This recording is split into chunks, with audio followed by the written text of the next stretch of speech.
Professeur Sylla, merci d'être là. Bonsoir Aram, c'est le plaisir en tout cas et pour moi, je vous remercie de l'invitation. On commence par le premier anniversaire du rappel à Dieu de Ousmane Tanor Dieng. C'était ce 15 juillet. Aujourd'hui, que reste-t-il de l'héritage du secrétaire général du Parti socialiste, en tout cas le défunt secrétaire général? Que reste-t-il de l'héritage? Je ne sais pas s'il reste grand-chose de l'héritage. Que Dieu l'accueille au paradis, paix à son âme. Mais j'entends aujourd'hui ses partisans, ses amis parler de l'exceptionnalité qui caractérisait l'homme. Aujourd'hui, cette exceptionnalité qui caractérisait l'homme, on n'a pas l'impression que cette exceptionnalité-là ait touché ou contaminé le Parti socialiste. Puisqu'aujourd'hui, le Parti socialiste, je ne sais pas, ne se caractérise pas par une quelconque exceptionnalité. Ce qui caractérise aujourd'hui le Parti socialiste, c'est peut-être l'illisibilité de son programme, de son fonctionnement, de ses ambitions. Ce qui veut dire que le Parti socialiste ne peut pas survivre après Ousmane Tanor Dieng. On a l'impression que le Parti socialiste est voué à disparaître. Ah oui? L'exceptionnalité qui caractérisait l'homme qui était Ousmane Tanor Dieng, peut-être cette exceptionnalité est partie avec l'homme et que finalement le Parti socialiste est totalement dépossédé de toute exceptionnalité et que c'est un parti comme beaucoup de partis de gauche d'ailleurs qui, à force d'avoir abandonné la lutte des classes pour la lutte des places, pour reprendre le titre d'un ouvrage d'un collègue Amadouka, oui. On est passé de la lutte des classes à la bataille des places.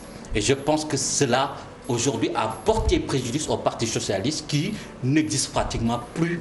Le Parti socialiste, je vous rappelle, a dégringolé de plus de 40% en 2000 à l'élection présidentielle, à moins de 10% aujourd'hui. Il n'en reste pas grand-chose.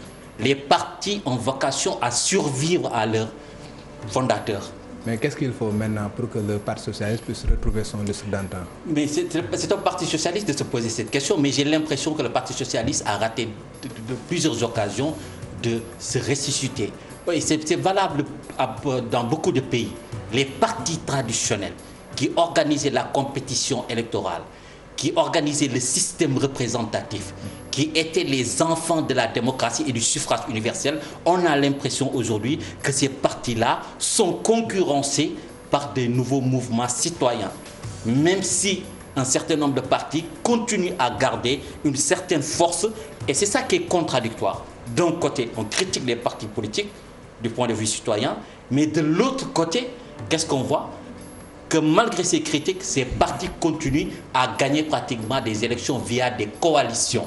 Que doit faire le Parti socialiste? Ça reviendra au Parti socialiste de voir, mais... Mais vous avez entendu le porte-parole Abdoulaye Wilane dire qu'en 2024, ils auront un candidat. À vous entendre parler, ils n'ont aucune chance pour accéder au pouvoir. Ils auront un candidat. Vous savez, il y a beaucoup de partis, je l'avais dit aussi du PDS, que ces partis sont souvent, voués à l'implosion. Quand je le disais au PDS, les gens étaient mécontents. Aujourd'hui, vous avez vu ce que ça donnait par rapport au PDS. Au PS, le PS a été, déstructuré. Il y a même plus, je ne sais pas si vous comprenez la structure du PS aujourd'hui. Je ne comprends moi rien.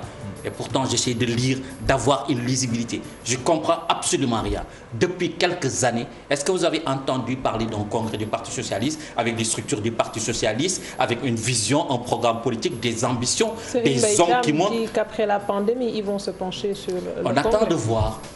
Et vous pensez que les militants socialistes de la première heure, de la deuxième heure, les gens qui ont le sang socialiste qui coule dans leurs veines, ont attendu toutes ces années sans avoir de réponse de la part du leadership socialiste, sont totalement déçus. Je connais beaucoup de gens qui sont déçus. Aujourd'hui, le Parti socialiste est totalement éclaté. On chercherait à ressusciter le Parti socialiste. Je ne pense pas aujourd'hui que le Parti socialiste... Qui pourrait être aujourd'hui le candidat du Parti socialiste? Un Parti socialiste de voir. Aujourd'hui, vous n'allez pas me faire dire... Je ne vais pas me mettre à la place des socialistes pour décider à la place qui pourrait être leur candidat. Je ne sais pas. Est-ce que quelqu'un pourrait dire qu'il est totalement prématuré de parler de candidat? Aujourd'hui, on est dans le flou. Qui peut vous dire aujourd'hui quand sera organisé, quelle sera la date de la prochaine élection présidentielle? Les gens disent 2024. Mais dans nos pays, on ne sait jamais. Nous sommes en train de vivre une situation très exceptionnelle avec la pandémie. Rien ne nous dit qu'on pourrait avoir éventuellement des élections anticipées. Oui. On ne sait pas. Tout peut arriver. On a l'impression, d'autant plus que l'État sénégalais est totalement dépassé par la pandémie.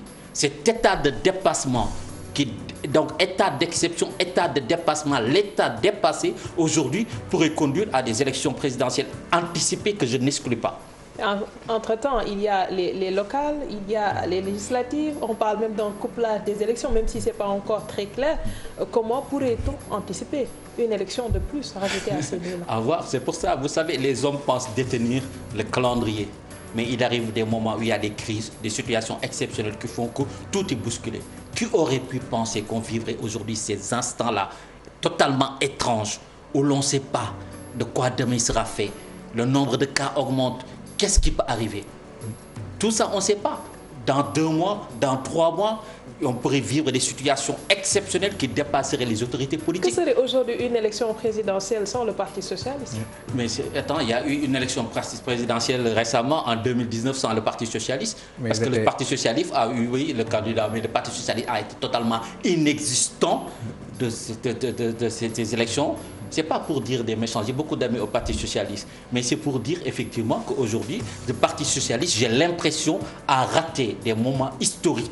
Et même avant d'avoir raté ces moments historiques, parce que un grand parti comme le Parti socialiste, qui a renoncé à ses ambitions, qui a renoncé à ses fondamentaux, qui a préféré laisser faire, laisser assassiner politiquement un Khalifa Sall pour des raisons purement politiciennes, comment ce Parti socialiste peut avoir encore aujourd'hui un discours crédible, attrayant, séduisant, susceptible de conquérir les masses? Mais professeur, moi j'ai un problème parce que vous êtes analyste politique, mais en 2016 déjà, vous avez fait une analyse en disant que le président Macky Sall risque d'être sanctionné électoralement parlant. En 2016, oui. En 2016. Et on s'est rendu compte que lui, après, l'a remporté. Au législatif de 2017, il a gagné. En 2019 également, il a remporté l'élection au premier tour. Dans quelles conditions? En tout cas, il a gagné. Dans quelles conditions? Le fait de gagner une élection, je ne vais pas remettre en cause la légalité de l'élection présidentielle et des élections qui ont pu suivre, mais en démocratie, on sait que les chiffres ne parlent pas d'eux-mêmes et qu'il y a une tyrannie des chiffres. Se réfugier derrière les chiffres, derrière des résultats électoraux est peut-être un exercice, on va dire, pas totalement crédible ou scientifiquement acceptable, parce qu'on peut tout faire dire aux chiffres. Et on ne gagne pas, on le sait en Afrique, des élections pour les perdre. L'opposition a posé la problématique de la légitimité du président de la République, la manière dont l'élection a été organisée, vous le savez tous. Au lendemain de l'élection, l'Union européenne, la mission d'observation est revenue dire quoi? Ces élections ont été entachées d'un certain nombre de dysfonctionnements ou de principes qui ont été posés et qui n'étaient pas conformes totalement à l'esprit démocratique qu'on pouvait attendre des élections. Les recommandations de l'Union européenne ou les différentes commissions qui sont chargées d'observer les élections n'ont pas, disons, eu un poids assez conséquent pour qu'on revoie les résultats. C'était le cas avec les législatives. Il y a eu des recommandations, mais ils ont déploré. Malgré cela, les résultats ont été comptabilisés. Oui, mais les résultats ont été comptabilisés, mais n'empêche qu'ils ont déploré le fait qu'il y ait eu quelques problèmes par rapport. Et le principal problème, c'est ce que moi j'appelle la neutralisation de l'opposition. On est entré au lendemain de l'élection du président Macky Sall. Il a décidé, il a pris l'initiative, il a déclaré publiquement qu'il allait, réduire l'opposition à sa plus simple expression. L'opposition ne pensait pas que dire c'est faire le concernant. Ils vont découvrir qu'il va mettre en pratique cette politique-là et que ce discours-là va être traduit dans les actes. Il va réduire dans les faits l'opposition à sa plus simple expression. En faisant quoi? En utilisant le droit à des fins politiques, le droit étant d'une certaine manière la continuation de la politique par d'autres moyens, des candidats écartés par des voies juridiques. On utilise ensuite la neutralisation par le parrainage. Pas un seul candidat indépendant, parce que c'est impossible sans appareil partisan, partitocratique, de réunir 52 000 signatures. On élimine des gens par un système de parrainage qui a été décrié partout. Troisième technique d'élimination, la neutralisation technologique. Via Internet, les réseaux sociaux, etc. Tout est dans le flou total qui a pu peut-être empêcher à ces partis d'opposition d'exister. Et tout cela, j'aurais pu y rajouter les médias, neutralisation par les médias. Effectivement, on le sait aujourd'hui. Vous voulez neutraliser en opposant. Les gens se posent la question de ça. Où est l'opposition? Je dis, l'opposition est là. Elle s'oppose. Ousmane Sonko s'oppose. Le CRD s'oppose. Les activistes sont là. Mais on est dans un pays où finalement, certains médias aujourd'hui participent à la logique de neutralisation de l'opposition. On ne vit plus une opposition comme un guerrier. L'opposition, ce n'est pas une affaire d'aller se faire tabasser dans la rue. Ce n'est pas l'accomplissement héroïque de son courage, etc. Mais professeur, oui. vous pensez que l'alternative aux partis politiques, c'est les candidats citoyens? Et on s'est rendu compte en 2019, oui. Quand même, vous étiez candidat, mais dès qu'on a mis en place le parrainage, le filtre du parrainage, vous avez détalé. Mais on a comment faire quand même? Donc, on a mis le parrainage à quel moment? Je me rappelle, pour être précis, j'ai déclaré ma candidature le 12 mars 2018. C'est-à-dire à 11 mois de l'élection présidentielle. Et j'avais dit à mes amis, je n'ai pas besoin de quitter Saint-Louis pour avoir 10 000 signatures, parce qu'il m'a fallu 10 000 signatures. Je n'ai pas besoin de quitter Saint-Louis pour avoir 10 000 signatures. Je les avais sûrs, avec la famille, les amis, tout ça. J'étais sûr d'avoir, comme beaucoup de candidats indépendants. Pourquoi vous n'étiez pas candidat alors? J'explique la procédure. Quelques mois après, on nous exige 52 000 signatures, dont 2 000 minimum dans 7 départements, sans appareil partisan, sans appareil. Aucun candidat impréparé comme ça ne pouvait avoir 52 000 signatures, dont 2 000 dans cette... Et donc je me suis dit, ça va être difficile. Deuxième problème, les médias. Mon principal problème, je nécessite de le décrire. Le principal problème, l'un des problèmes de la démocratie au Sénégal aussi, c'est un problème avec des médias. On a un problème médiatique. Vous le savez, vous êtes dans les médias, ce n'est pas... Quel est le problème? Non. Quel est le problème avec les médias? Le problème avec beaucoup de médias, aujourd'hui, vous le savez. Oui, il y a beaucoup d'hommes politiques qui ont des médias, effectivement, les patrons de presse, etc. Si vous n'êtes pas... Si vous avez un discours, ce n'est pas votre cas. Parce que la TFM et la RFM ont été l'une des rares chaînes à m'avoir invité. Mais ça... Non, mais si. C'est-à-dire, si vous n'avez pas de visibilité et qu'on donne des consignes pour vous dire ne l'invitez pas, vous avez un discours qui va à contre-courant du discours politique.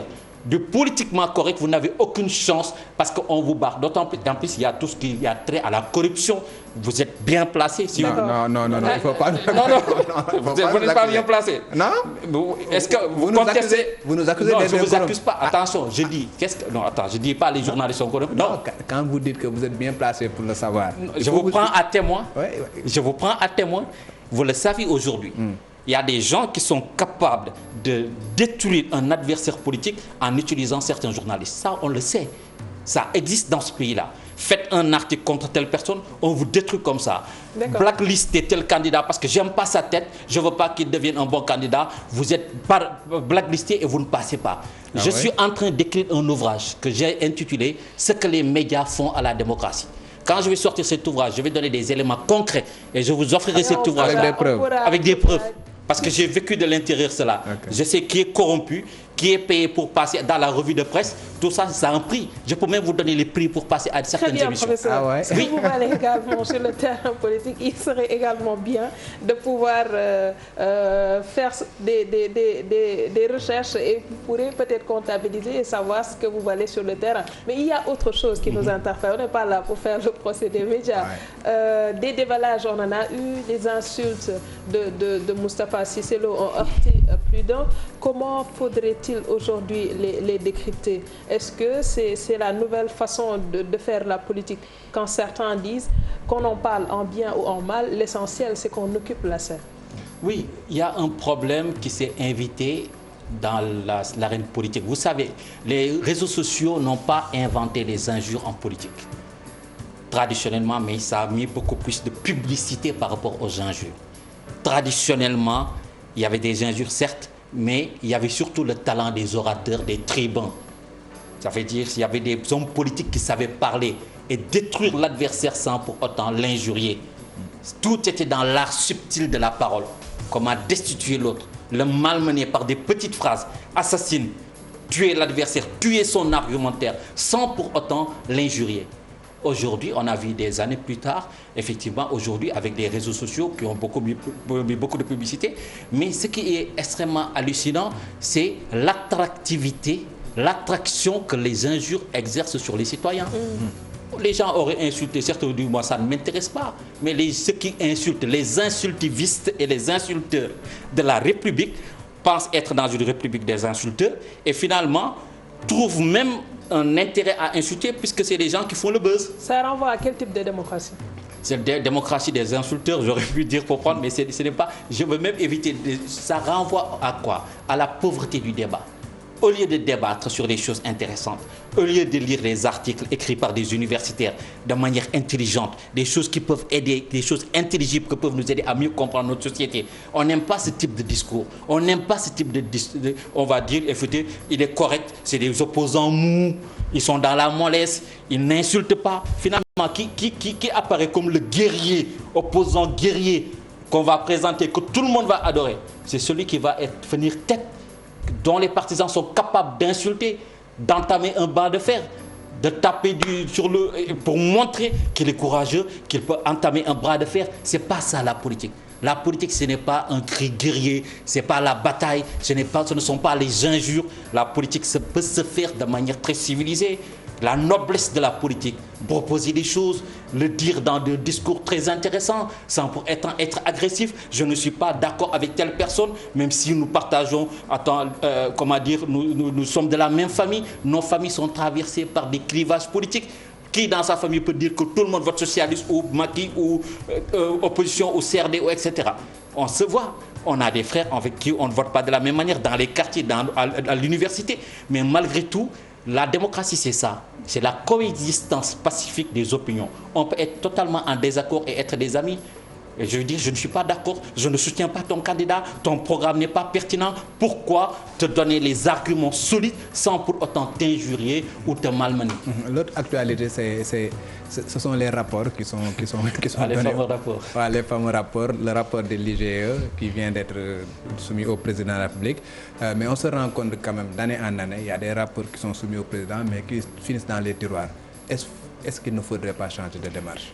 Oui, il y a tellement de rapports finalement qu'on s'y perd et tellement de scandales qu'on n'arrive plus à suivre. Aujourd'hui, moi, je suis totalement perdu parce qu'à peine avons-nous commencé à discuter d'un scandale, de tel rapport qui n'a pas été déclassifié, qu'on nous présente un nouveau scandale, à tel point qu'on est totalement perturbé.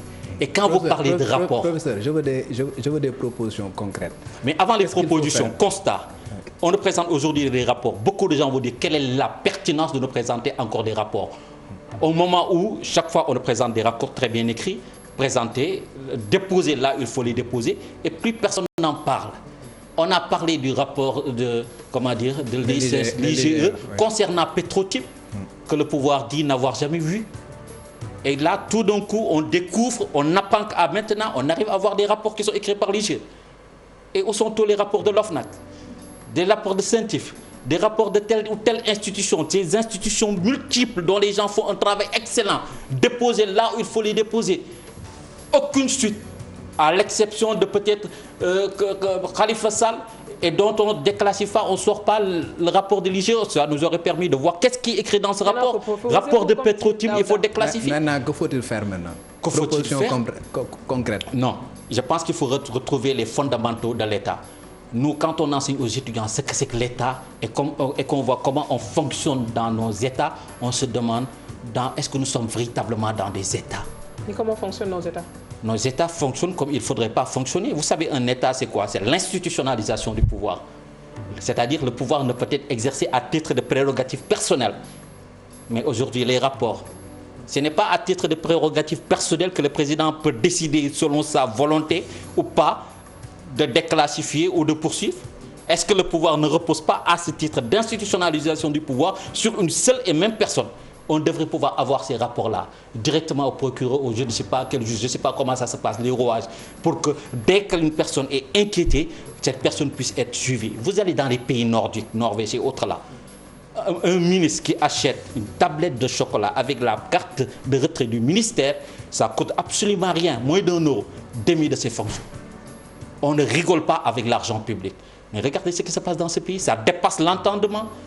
On rigole avec l'argent public, on dépense, ce n'est pas moi qui le dis, c'est les institutions, les structures de l'État, c'est les instances de contrôle. Regardez bien les voitures, les véhicules, les terrains, les dépenses inutiles, les institutions inutiles. Il y a énormément de dépenses inutiles, à tel point qu'on se pose des questions par rapport aux fondamentaux d'un État. Institutionnalisation du pouvoir, spécialisation des agents, centralisation du pouvoir, etc.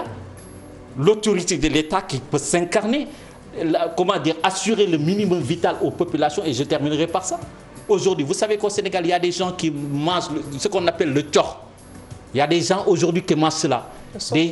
Voilà. Des gens qui mangent des choses, vous vous dites, écoutez, il y a un problème parce que les gens n'ont plus les moyens de s'alimenter, de se soigner, de s'éduquer, de se former, mais quand même de vivre. Et sans ce minimum vital, on se pose des questions.